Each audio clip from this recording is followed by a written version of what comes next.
can we talk about infidelity for a moment?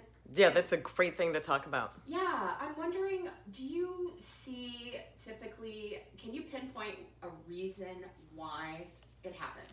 Yes. Whether it's from the male side or the female side. Absolutely, absolutely. And and you know what? You sparked for me too, Megan. We should preface this by saying, have you ladies ever heard a guy say, or even a woman say, that's just how guys are? Oh, all the time. Or he's a man. Right. Like, it's a given that men cannot be monogamous. And it's funny, and maybe it's my own personal experience growing up in my family with my father and my two younger brothers and my younger stepbrother. All three of my brothers who are, we've confided in each other a lot over the years. I mean, we've told each other stuff. And, but my three little brothers are like, but they're not so little anymore. My one brother, Danny, whose birthday is tomorrow, his birthday is tomorrow, May 14th, has always said, stop calling me your little brother. He said, I'm not your little brother. They're grown men. They're grown-ass men. He just wants you to say younger. He's being funny. Yeah, my younger brothers, my three younger brothers. But my father was always very monogamous and a devoted person. And my mother was too. My parents were monogamous and they got divorced and then they started dating around. But my brothers ended up like my dad. They're very monogamous, committed family men. They're all three of them wanted marriage and children and a beloved. So really good men. So I want to clarify one thing. When it's said that's just how men are, men are dogs. Men are going to cheat because that's how men are wired. That is not true. This is true, though. Here's the reason why it seems so chronic, prevalent with men to cheat, but women cheat too, obviously, we know, is because men who are not trained in the feminine ways, men who are having masculine-oriented sex, are, in fact, more likely to cheat on their mate. A man and masculine-oriented sex is this, and this is what men are all trained to do, masculine-oriented sex, goal-oriented sex. And the goal is, do you ladies know what the goal is in masculine-oriented sex? To finish. The ice cream cone at the end? Yeah, the ice cream cone at the end. To finish. What? To finish. To finish. Right. The orgasm. They're having sex to get an orgasm. That's the goal in masculine-oriented sex. Feminine-oriented sex is not goal-oriented. It's purpose-oriented, and the purpose is connection. Connection, depth of experience, extending the ecstasy as long as possible, the slow building of the ecstasy. So I've always said that when I'm teaching Tantra, I teach a lot of Tantra occasionally. I mean, I teach a lot of Tantra individually because when I'm doing couples counseling, I do give tantric exercises. But I've always said that women heat up like a steam kettle and men heat up like a firecracker. So a man having masculine-oriented sex, which is goal-oriented sex, is designed to... So when he's kissing her, he's thinking, how soon would be too soon to put my hand down her pants? Because that's really the reason why I'm kissing her. I'm not kissing her to drink her in. And this is not all men, so men don't get upset with me. This is not all men, but this is a man in the immature masculine, and usually it takes a man some time and or to meet a good woman that he falls in love with to be able to step up into the mature masculine, where it's not all about the goal. The goal is the orgasm. Even a man in having masculine-oriented sex in the immature masculine, who is trying to please the woman, he's trying to get her to orgasm because that means he won. He accomplished a goal. I did it. I made her come. So it's still about feeding his ego or his needs. A man who's in the mature masculine and having feminine or masculine oriented sex is pleasuring his woman because there is so much joy and ecstasy in just playing her body like a virtuoso who is a master cellist, as opposed to just, picking up a, ukulele or a banjo. No offense, ukulele or banjo players. Those are great instruments too, but like banging out a tune and not that animal sex is not bad. Animal sex is fine. It's just the reason why women shut down sexually is because of too much masculine-oriented sex. Watch for my TED Talk, my Fountain Hills TED Talk, coming up in God knows when after the quarantine's done. So, Megan, back to your question, which is like the most important question, which is, why do people cheat? Why? Why do they cheat? So there's specific reasons. There's 4 specific reasons, and people cheat because of one or more of these 4 reasons. So whenever couples come in and they're working on an infidelity, I always ask them, the person who cheated, I ask them these questions. Which one or more of these 4 is the reason you cheated? Something was missing from the relationship. Something's actually missing. And the cheater either didn't have the guts, the nerve, the courage, or the language to be able to say to their mate, there is something I really need from this relationship that isn't there. And we have to fix this or I will have to leave the relationship. So something's missing and they don't have the maturity or the courage or the language to say so. The second reason is a punishment or a payback. So sometimes people cheat because they're mad at their mate and they're immature, and they, instead of talking to their partner and working things out with their mate, they cheat on them to punish them. Very immature.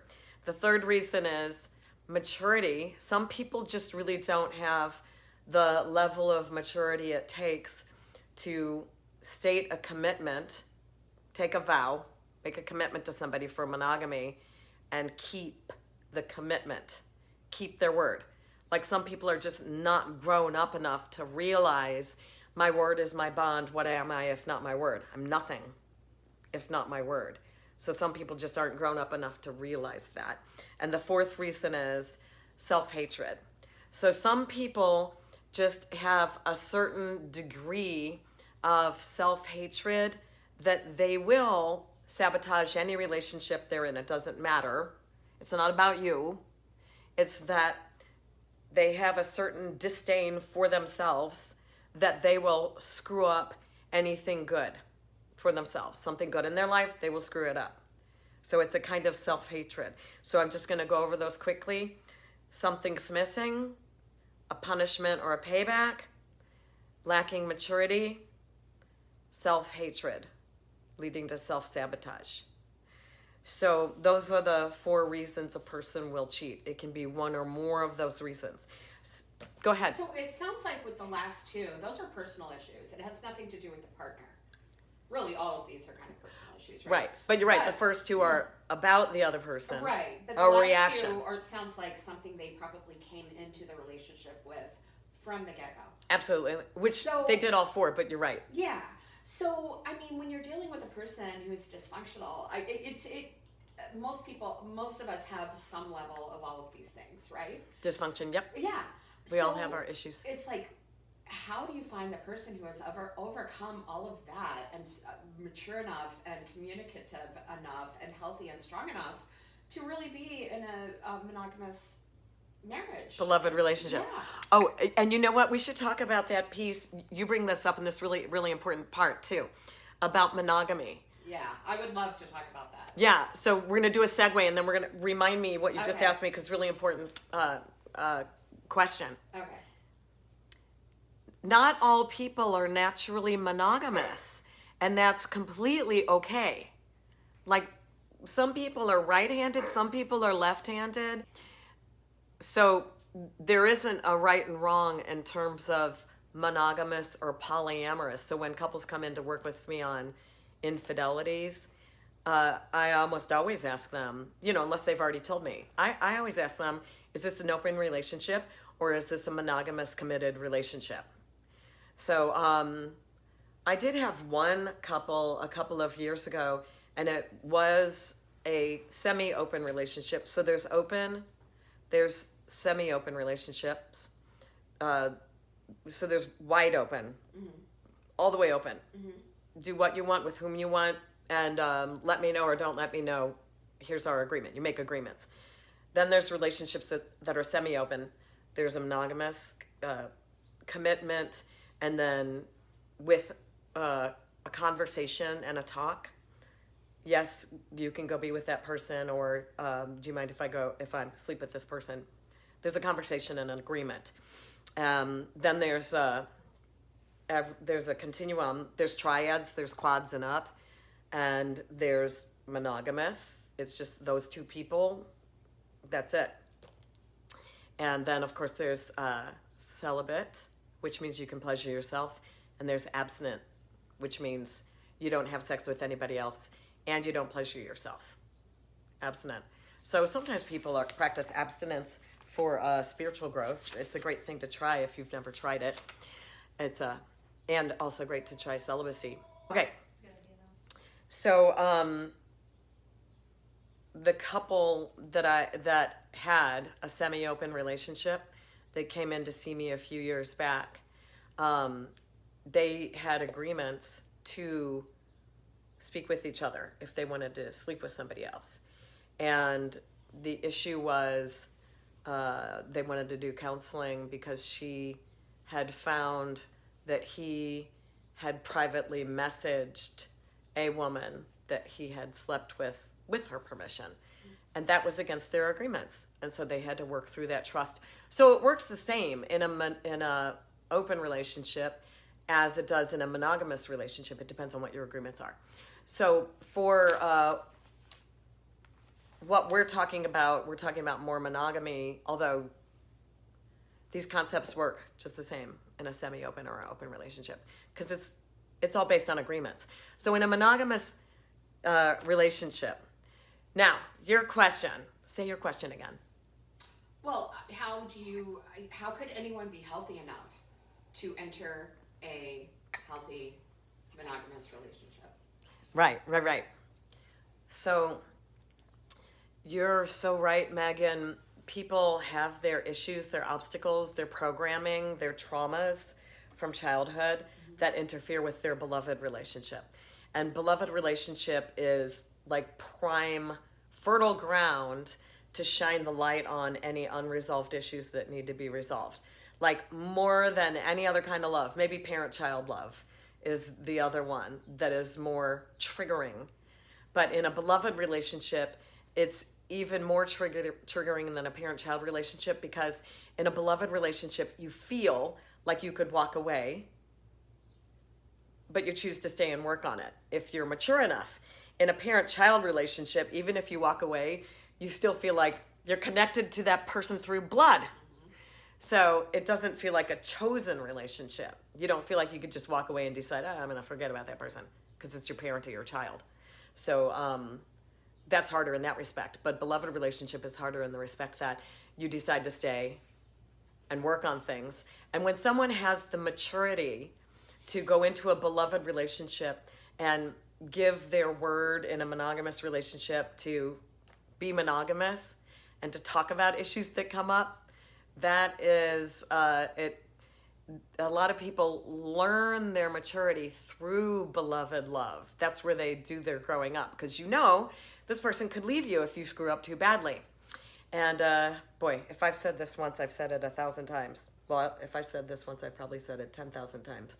Most people don't have the mental emotional maturity to have beloved love. Most people do their growing up in their beloved relationship.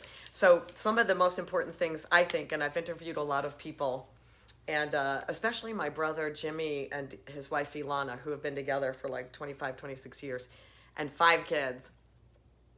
When I watch them and I see what they have that works, it looks like it's respect. They listen to each other's opinions. They hear each other, and humor. So those two things get them through a lot. And they have chemistry. I think you have to have chemistry. If you don't have chemistry, that's not a thing that we can conjure up. So when people come to me and they say, our sex life is gone, which is another great topic, our sex life is gone, then I say, okay, well, first thing I want to know is, was there chemistry in the beginning? Because if there was no chemistry in the beginning, we can't conjure that. That's a magical thing all its own that makes you addicted a little bit to that person so that you'll stay and work on things. So there's two other things about infidelity, and then I want to hear more from you guys, that determines whether or not people get over it or not. So those 4 reasons that people cheat, the cheater, for lack of a better word, has to understand which of those reasons they cheated so that they know exactly what to work on. So if they cheated because something's missing, they have to get really good at saying what's missing and expressing their thoughts and feelings and getting that missing thing in place in their beloved relationship and being responsible for saying when they see it starting to slip away, because old habits die hard. So people have to understand, if I'm immature and my style is to get mad at you for something and then be passive aggressive and do some kind of payback, well, I'm going to have to really watch myself like a hawk, practice self-observation so I can get over that. A payback? Cheating on somebody? I mean, really? Anyway, and having the maturity to give your word and keep your word, and to work on your self-hatred. You know how we do that. How do we do that? How do we work on self-hatred in study group? Self-hatred? Yes. What do we do talk about the most in study group? Mean liar voices, Yeah. observing your thoughts. Self-observation. Yes. What is self-observation and what are mean liar voices? So mean liar voices are, I like the way, Megan, you always explain it. You say it's like, so it's the things that you say to your subconscious and you're not really aware of it.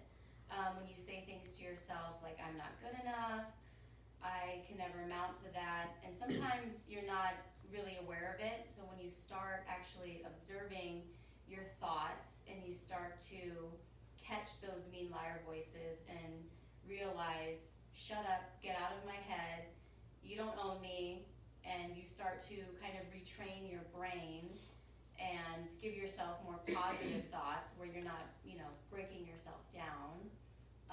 Because sometimes we don't know where those thoughts come from. They can come from our childhood. They can come from just not being confident enough. But we all have them, whether we realize it or not, and we just have to be aware of it and realize, okay, shut up, get out of here, you don't own me. And slowly but surely you start to realize that I can overcome this, I deserve more, I deserve better things in life, and eventually it works. I think so. Yeah. Beautiful. How do you describe it, Megan? Yeah, I just think of it as that internal dialogue that has been with us, nagging us for so many years that we don't even recognize it or hear it anymore. It's kind of like when I get in the car and people are like, put your seatbelt on because the bell has been dinging for 10 minutes. I don't even hear it because I ignore it. I'm sorry, I do. And so it's like, that's the voice. But you changed that, right? You started wearing it. I'm working on that, yes. But it's like that voice, it's like we don't even hear it anymore because we've heard it for so long. Oh my God, screwed that up again. Oh my God, is this really going to happen? It's that negativity. And it takes stepping back and being that fly on the wall, looking down at your own life and your own mind and your own brain and seeing what's going on. And wow, look at that dialogue. What if you said that to someone else? Would you say that to your best friend? Right. Your child? Right. So yeah. It's having like the bird's eye view or the God's eye view and gently watching your thoughts, feelings, and behaviors. Yes, you have to practice self-observation to catch the mean liar voices, to change your internal dialogue. That's what fixes self-hatred.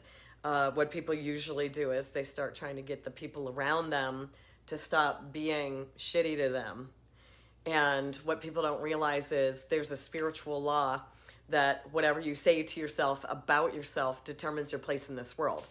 So if you've been calling yourself inside your head stupid, lazy, and you don't even notice it after so many years of doing it, I'm dumb, I'm lazy, I'm fat, I'm not muscular enough, not strong enough, I'm not rich enough, I'm not worthy, I don't deserve love, then you'll attract people that match what you're saying to yourself. In fact, when I'm doing child family counseling and I have parents come in on their own sometimes, usually first, I have the parents come in and they say, my teen is saying this to me, or even my little kid is saying this to me, really mean things. And I say, okay, we're going to talk about self-talk. Help me understand what you say to yourself about yourself that's unkind. Oh, I say this and this. I pick on myself all the time. And I'm like, they pick it up through osmosis, even if you never say it out loud, and your kid will start saying to you the mean things that you say to you, and so will your mate. So, hair sticking on the side. So, really important. So, to your question, Megan, how do people, can you like completely fix yourself and then go into a beloved relationship? Or can you find somebody that is thoroughly actualized, self-actualized through and through, and then get into a love relationship? And if you wait for that, you're going to be waiting a really long time, because you can do a whole lot of work on yourself, and then as an individual in your own bubble of yourself, or with your teacher or your fellow students, and do that work. But as soon as you get into a beloved relationship, anything that was so deeply hidden, that was dormant in there, will be triggered. The closer you get to another person, the more that dormant stuff will be triggered. And we used to say at Omega Vector, which is a really fantastic free weekend self-awareness workshop that we are restarting, and it'll be up and running in just a couple of months because we're almost through the facilitator training. We used to say if it's on its way up, it's on its way out. So don't push it back down, or don't say stop doing X because you're triggering it. I mean, I take that back. It's okay for you to say to a beloved, when you do such and such, it lands with me like this. And then if you're both adult enough, you have an opportunity to take a look at it. Well, is it you, is it me, or is it the combination of us recycling this particular pattern, whatever pattern? So back to the infidelity. So great question. Thank you for that question. Back to the infidelity. So there's two things. There's a specific thing that will determine whether a couple can heal after an infidelity. This is what I've noticed after 27 years of counseling, helping couples with infidelities. So this one question will determine if they can bounce back from it. The question is, did you confess the infidelity, or did you get caught? The beloved that got cheated on knows that if they caught you, they know in the back of their mind, even if they don't want to admit it out loud, that they don't know, number one, if you would have ever told them, and number two, all the 100 other things you probably did and didn't tell them that they didn't find. That's why it's so hard. Now, if someone had an infidelity and it was like a one-time thing, and they come to their mate and they say, 2 days ago or over this past weekend when I was, at that thing, I don't know what happened. I cheated on you. I slept with somebody and I feel horrible and it's eating me up inside, and I need you to know. I need to tell you about it, and I need us to go to counseling and really work on it, and I'm going to find a way to make this up to you, and it's never happened before and it'll never happen again, and I don't have a pattern of cheating in my past relationships, and I can't believe I did this. I feel horrible. Now that couple has a chance to heal from that infidelity. So, but even that couple, it's going to be 50-50 if they can come back from that. These are just my own personal statistics that I've noticed in my own practice. But a beloved who got caught cheating, this is really sad to say, but I've never seen those couples make it. Not even once. Not even once. So it sounds like to me that the reason that they may not work out in every time that you've noticed it is because they don't have that communication, they don't have that maturity. So if they don't have it then, they obviously have a lot of work to do, and it's probably not worth mending at that point for some people, of course. Not to say that it's impossible, right? But it sounds like that maturity was never there, which is why it happened in the first place. Right. And also the sad thing about that type of situation is the person who got cheated on is running a certain amount of denial. Right. And it can take them a long time to realize, wow, you really fucked me over. Go to hell. Mm-hmm. Like sometimes even though they know they were cheated on, they still don't want to let go of the relationship. And then, sorry, I cracked my knuckles for taking that one out too. And that person usually gets cheated on again. What were you going to say, Megan? Well, I would just think that a lot of people that go to counseling, I mean, it's so hard. Not everyone has the fortitude to work on themselves and to go inside and to want to heal themselves. Correct. You know, we live in a Band-Aid society. We want to pop a pill or go to a counselor and have you fix it. And really what they mean is, I want you to fix the other person. And that other person wants you to fix the other person. And so nobody really wants to work on themselves, right? Well, I mean, not the people that see me. Uh-huh. Because I'm a very loving, strict counselor. Right. But, I mean, for the success rate, for the marriage to In work general. out, both people will have to want to work not Oh, only on the relationship, yeah. but on themselves. Yeah. And it's sometimes hard You're right. to find people who are set in their ways who want to work on themselves. So that's, Megan, kind of where the proof is in the pudding, because here's what I mean by I'm a strict counselor. When a couple contacts me to schedule a session, I've learned from doing it for 27 years, and also now I'm 60. Now I'm 60, so I'm less likely to put up with bullshit. You know, so if people want to come and just kind of complain about each other, I don't do that. So I ask them before they schedule, what are the main issues you're working on? And I also say, watch these videos. And they get my free, by the way, anybody watching this, just ask me, text me, and I'll send you my top 3 couples educational videos. Healthy communication, healing old wounds, and bonding exercises for couples. So they have to watch, I tell them, you must watch these 3 videos before you come in for your session. Now, if there's an infidelity, I usually send another 1 or 2 videos that they have to watch. If when they get into session, one or both of them haven't watched the videos, I tell them I only work with people that are serious about the work. Otherwise, we're wasting your money and our time. And I'm not one of those therapists that's into people paying them for years for therapy for, sitting and talking. I'm not interested in that. So, when I had my hysterectomy, and everything goes crazy hormonally. Yes. Well, they said they were going to put me on hormones, blah, blah. I wanted to start working out and getting back into bodybuilding again and build up muscle. So they were going to give me estrogen and testosterone, and I asked the doctor to double my testosterone, which he did. I started going crazy sexually, so my sex drive was through the roof, crazy, online all the time, and it was just I suddenly had this, I immediately got off of it. I dropped down to using no hormones at all, and I'm totally happy and fine, but what happened was I was just going absolutely insane because I had this testosterone. So it gave me this compassion for men, men who can put the reins on that and keep that tampered down. Yeah. Wow. Because that's such a good seriously, point. It was uncontrollable. I was anytime, anywhere, I don't care. It would not.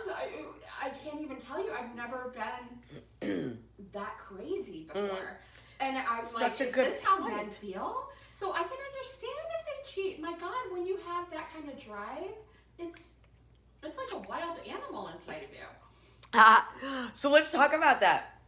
I'm so glad you said that story, Megan, because it's right to the point of, first of all, let's have more compassion for men who have learned about redirecting their sexual energy up their center line. Mm-hmm. Men, tantra men, enlightened men, men who practice sacred sexuality, men who can send all that sexual energy up their center line so it charges up their heart chakra, to sound a little, woo-woo for a second. So men who can do that, men who have learned how to have a full body feminine orgasm that could go for 15 minutes or 30 minutes or an hour or a day or 3 days. A man who learns how to have an extended full body feminine orgasm like that is just rolling for days, that empowers his life with his sensuality, sexuality, and his love. That is a man that knows how to pierce the feminine mood with his love. That is a man who knows how to ravish and ravage the feminine and rip her open to God. So really important things that David Deida talks about all the time. David Deida, The Way of the Superior Man, which is a brilliant book that everyone should read. So David Deida is obviously a Tantra man, and he talks about how to redirect sexual energy. He doesn't teach the Tantra, but you can tell by his language that he's learned it. So that is a great point, Megan. So a man who is running, David Deida even talks about this too, a man who is running his sexual energy, who's in love with his woman, who has a monogamous commitment, might be in line at the grocery store, standing behind a beautiful woman with a beautiful ass. So when this enlightened, sexy man, who has all the sexual energy, testosterone coursing through him, his eyes happen to fall upon this gorgeous woman's sexy ass, big, nice, juicy ass, right in front of him at the grocery store. He will see it, and something different will happen in him, in the mature man, than in the immature man. The immature man will start running this energy of, gotta get me that. Gotta get me some of that. How do I jump on that? How do I monkey jump, bitch slap, donkey fuck that woman? Look at that ass. That's what that man will do. This mature man, in his sensual sexual energy, running it up his center line, will see that beautiful ass, and he will linger on it with his eyes, and he will drink that ass in just like the sunset. This needs to be a rap song, by the way. Like the sunset. Let's send that to Kanye. And when, yeah. And when he's looking at this woman's rear end, he's enraptured with the beauty, the curve, the gently sloping, sexy, sensual energy of the feminine. So it isn't about that ass and getting my dick in there. It's about this incredible, infinite, creative, inspiring, feminine power. It's a different experience. And that man will go right back to taking that energy to his beloved, to his woman. And that sensual feminine beauty, because a man, sees the feminine walking around, and it's just like, if it's a grown-up man, a mature man, it'll charge him up with love and desire for his woman. A man in the immature will be like, I have to have that and that and that and that and that, and he'll eat everything on the table at the smorgasbord, and then instead of being enlightened after sex, he will just be full and bloated and and just more asleep, in more of a sleep state.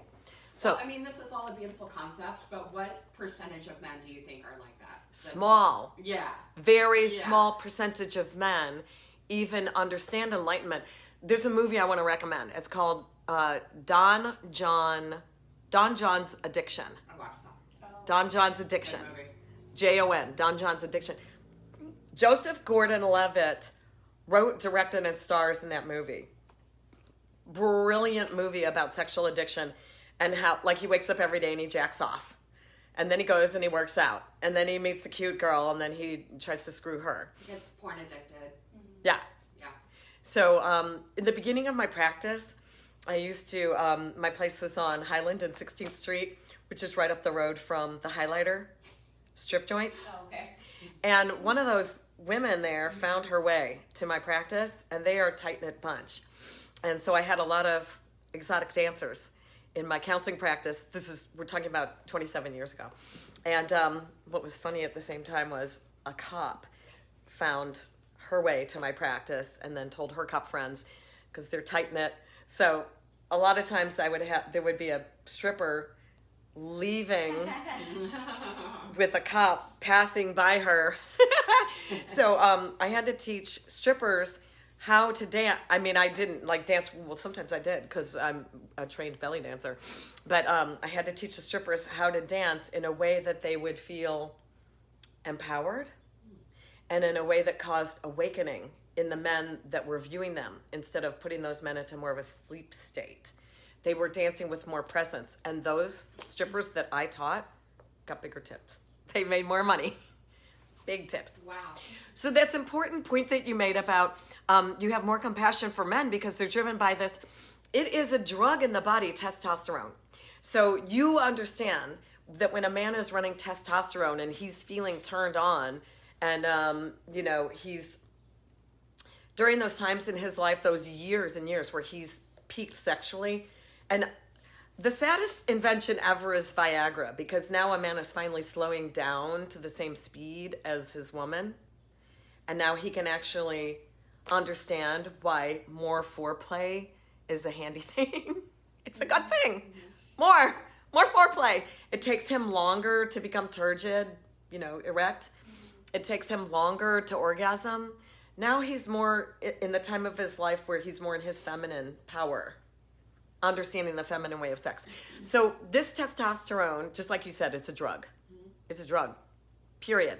So when a man can't understand why his woman's so emotional and he tells her, calm down, really calm down.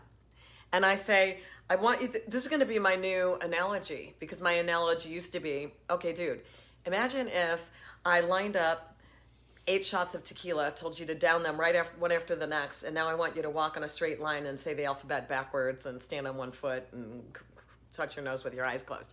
You couldn't, because of the chemicals that are now in your body from the tequila. I tell them it's like that. So telling your woman, calm down, when she's the ocean. Don't stop trying to fit her into the bathtub. So she's not only got a menstrual cycle, which connects her with the turn of the tides and the changing of the moon, but she's got this big corpus callosum connecting the left and right hemispheres of the brain. So the feminine is thinking and feeling at the same time all the time. So it's a different body and it's a different body chemistry. So when you tell her to calm down, it's like me saying, walk that straight line after 8 shots of tequila. You can't, because of the chemistry, the chemicals in your body. So that's going to be my new analogy. Imagine you're horny and I say, just calm that shit down. Just calm the fuck down. So the other point is, even though we have all this body chemistry going on, and I've had this conversation with astrology friends, we have our tendencies based on our body chemistry and brain and programming and childhood and trauma. We have our tendencies. Enlightenment is desired because enlightenment brings us up, out, and above all of our body tendencies. So to be able to sit up on the curtain rod, gently watch your thoughts, feelings, and behaviors and decide, okay, I can see myself heading down that road that always ends up with potholes and eventually a huge ditch where my car falls in, where I get stuck. And I have to start all over again, and I have to get a new job, or I have to, get divorced, or start a new relationship where I have to, talk to Child Protective Services or something. Things that people do when they see themselves heading down that same road, because of their tendencies, physical, mental, emotional tendencies.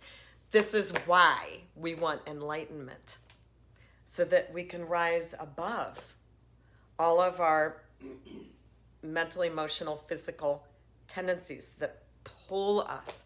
Because you have your astrological sign that I don't know about this, so I shouldn't talk about it. But yeah, people have an astrology sign and they have certain tendencies. An Enneagram. Enneagram, that pull you in certain directions, but still, that doesn't have to be in charge of you. Mm-hmm.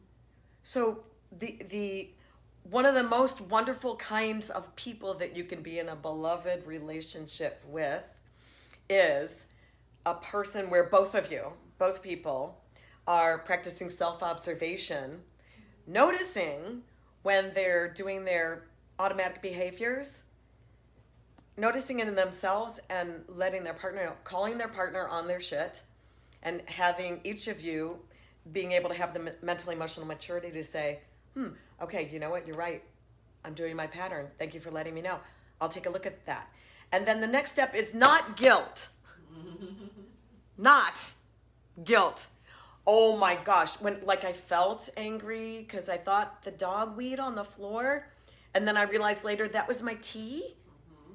And even though I didn't bark at her or punish her, in my heart, I was angry at her because I forgot I spilled tea on the carpet. I was running. I was late for a thing. Oh, I said to myself, I want to be a better mommy. I don't want to be the mommy that gets angry when the doggy makes a mistake. Because I thought it was her and it was me. So that's so can we all be enlightened first and then get into a beloved relationship? I don't know, maybe if you dated Jesus Christ or Mahatma Gandhi or somebody, but even those guys weren't good to date because they were all focused on how to serve the people. Mm-hmm. Mm-hmm. So yeah, it just seems like a magic formula to find people who are on the same wavelength working on those things. I mean, it just so rare. And maybe that's why they do say that those long-term monogamous beautiful relationships are so very rare, because not that many people are evolving, right, or working on themselves. And then to find two random people who are working on themselves and they end up together, wow. So is it rare? I think it is rare because, and you can find more people that are more like-minded if you hang out places like Omega. I used to meet a lot of like-minded people, Omega Vector, and different self-awareness facilities. Right. Places where people are devoted to self-awareness. Mm-hmm. But then you have to be aware of those people that will damage you with that. Mm-hmm. It's the self-awareness junkies that make other people wrong for not doing it or not being aware. Mm-hmm. But I think those relationships, the reason why they're rare is because it's so easy to incur so much damage growing up. It's so easy. Life is so fraught with pitfalls and traps where you will get stuck and abused, and that can stay with you. And so, I mean, fortunately, there's an easy way to heal that. People can use my brief therapy technique for healing childhood trauma to heal that. Yeah. So, but yeah, it's part of the journey. And I think most of the time, people aren't aware of those issues. They didn't realize that they were traumatized, and this is the cause and effect of that. Yeah. And I think that's why it can be rare, because it's like, oh, I realized 15 years down the road that this was my tendency, and I was doing that, and then I looked for help, and then I started working on myself and all that stuff. So it sounds like it could be a long road. Right. It's part of the journey. Right. And I just realized we have like 1 minute to wrap it up. So, but that's a really good point, Holly. The pitfalls, the traumas. I used to say this all the time. So I used to say, when a client comes in and sits down on my couch, I can tell exactly what they will be master of, because it is your lumps of coal from your life traumas that when we heal them and from under tons of pressure from life, those become your diamonds. Mm-hmm. So it is true that your traumas do become what you are master of. They become your strengths. They become what you are teacher of. So profound. And it's all part of the journey. So I don't ever want to hear anybody say, why didn't I figure this out 15 years ago? I got divorced. My family broke up. My kids have to go between households. Because that wasn't the way it was meant to go. It was meant to go the way it went. And it's all part of the journey. So picking on yourself really doesn't help anything. So the last thing I'll say is love yourself, love yourself, love yourself, love yourself. Mercy, mercy, mercy on you. It's a hard journey, but some of it's really fun. Awesome, Jane. Yay. Thank you, everybody, for tuning in. All right.